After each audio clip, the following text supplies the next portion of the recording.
Salut les amis, j'espère que vous allez bien. Voilà, donc je vais faire un petit rappel sur les glucides. J'ai pu vous présenter dans une vidéo donc 1 et puis vidéo 2 les glucides. Dans la vidéo 1, donc je parlais de l'état moléculaire ainsi que l'impact au sein de l'organisme sur le pancréas, l'insuline, etc.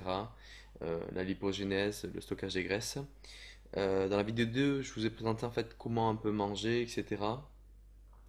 Là, je vais revenir en fait sur quelques aspects que je n'ai pas abordés, à savoir par exemple quels étaient les glucides que nous pouvions utiliser pendant l'entraînement. Notamment, euh, je reçois souvent des questions. euh, Est-ce qu'il est intéressant de prendre des glucides après l'entraînement pour donner justement un pic d'insuline qui pourrait donc amener en fait une ouverture plus importante d'apport de nutriments dans le muscle, etc.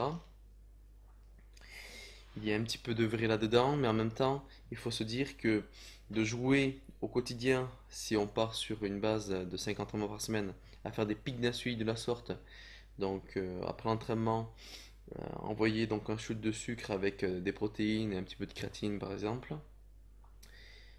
à terme, c'est pas forcément, on peut pas savoir ce qui peut se passer. On peut perturber donc le fonctionnement de l'organe, donc c'est pas forcément la meilleure des solutions. Une solution qui peut être intéressante, c'est de prendre en fait des glucides pendant l'entraînement. Donc, je vais vous présenter à travers un petit diagramme ici les différents glucides qui sont intéressants. Donc, il vaut mieux prendre des glucides rapides, à indice glycémique rapide, dans la mesure où lorsqu'on fait un effort, euh, donc on va avoir différents substrats énergétiques. Quoi qu'il en soit, tout se base à partir du glucose. Il va y avoir différentes réactions chimiques qui vont engendrer des réactions mécaniques et créer le mouvement. Donc, système nerveux, par la suite, déclenchement chimique, et puis après, énergie mécanique qui est créée. Donc, si on n'a pas le carburant, à savoir le glucose, on ne peut pas faire grand-chose. Donc tout ce qui est ATP, tout ce qui est créatine phosphate, tout ce qui est glycolyse lactique, par la suite glycolyse lactique, lipolyse enfin pour les entraînements d'endurance. Il faudra faire attention donc à vos apports en glucides lors de l'entraînement. Pour vous donner un exemple, un athlète qui va faire un sport d'endurance, il va prendre une boisson où il va y avoir des glucides dedans, mais ça ne sera pas les mêmes glucides qu'une personne qui va faire par exemple un entraînement euh, et aussi en rapport, hein. Donc dans la boisson, le rapport d'acide aminé et de glucides par rapport à un entraînement en fait de powerlifter ou un entraînement de culturiste euh, où l'objectif donc c'est faire un nombre spécifique de répétitions dans un temps voulu euh, euh, pendant 1 heure, pendant trois quarts d'heure, 1 heure et demie. Lorsque vous allez prendre donc ces boissons, vous allez alimenter le muscle, mais au-delà de ça, il faut comprendre une chose, c'est que lorsqu'on s'entraîne, donc déjà on a en général notre taux de hormone, la testostérone qui chute, et on va avoir différents hormones, notamment l'hormone catabolisante, la cortisol, qui va être sécrétée.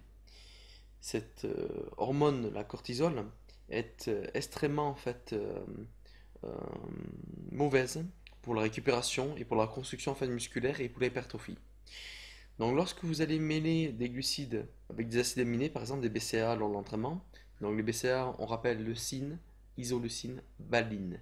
Le premier chiffre, le 2-1-1, 4-1-1, 8-1-1, 10-1-1 par exemple, c'est toujours la leucine en rapport à l'isoleucine et la valine. Donc la leucine est une excellente acide aminé pour le muscle. Lorsque vous allez prendre ces boissons-là, ça va vous permettre à l'organisme de faire un effort relativement intense et surtout d'optimiser justement la cortisol. Dans le sens, quand je dis optimiser, c'est-à-dire de ne pas la faire exploser. Parce que dès lors où vous allez vous entraîner dans un terrain où votre système hormonal est négatif, si on peut dire, vous allez avoir donc une récupération entre deux entraînements plus long. Au sein du même entraînement, vous n'allez pas être aussi performant que vous auriez dû être. Et donc là, forcément, ça c'est problématique, puisque au final, vous n'allez pas réussir à créer une stimulation musculaire suffisamment importante pour progresser. Et à terme, vous allez stagner, voire pire régresser. Donc l'apport en glucides pendant l'entraînement, c'est une excellente chose. Euh, Mon ami Christophe Bonnefond a pu, donc à travers différents articles que j'ai partagés, présenter justement les bienfaits des glucides pendant l'entraînement. C'est une personne qui a plus de 20 ans en fait, d'entraînement et d'expérience. Donc voilà, ce n'est pas juste moi qui dis ça. Il y a d'autres athlètes et préparateurs physiques qui le disent, notamment aussi sur le site Esprit Santé Esprit Forme de Eric Mallet, que je vous invite à regarder, qui est extrêmement intéressant, puisqu'en fait, c'est tout le temps des traductions de recherches scientifiques récentes sur la nutrition, la biochimie, sur la préparation physique, sur la bioméca, sur les compléments alimentaires, ce qui marche, ce qui ne marche pas. Donc vraiment, c'est quelque chose de très, très intéressant à aller voir. Donc moi, je serais plutôt sur, si vous faites un entraînement de 1 heure et demie, de prendre des glucides. Vous avez ici les différents glucides qui sont intéressants. Un indice glycémique relativement élevé, puisque l'objectif, c'est d'envoyer du carburant tout de suite. Pour que lorsque vous allez faire votre série, vous ayez le carburant adéquat. Les BCA, eux, vont retarder la fatigue, vont optimiser la récupération. Et après l'entraînement, euh, si vous n'avez fait un entraînement par exemple de 1 heure ou 3 quarts d'heure et vous n'avez pas utilisé de glucides, je préconise par exemple de manger un fruit tel que la banane, qui est extrêmement intéressant. Il y a du potassium principalement qui est très très très bénéfique. Et puis l'indice glycémique donc de la banane va varier selon en fait si elle est mûre ou pas.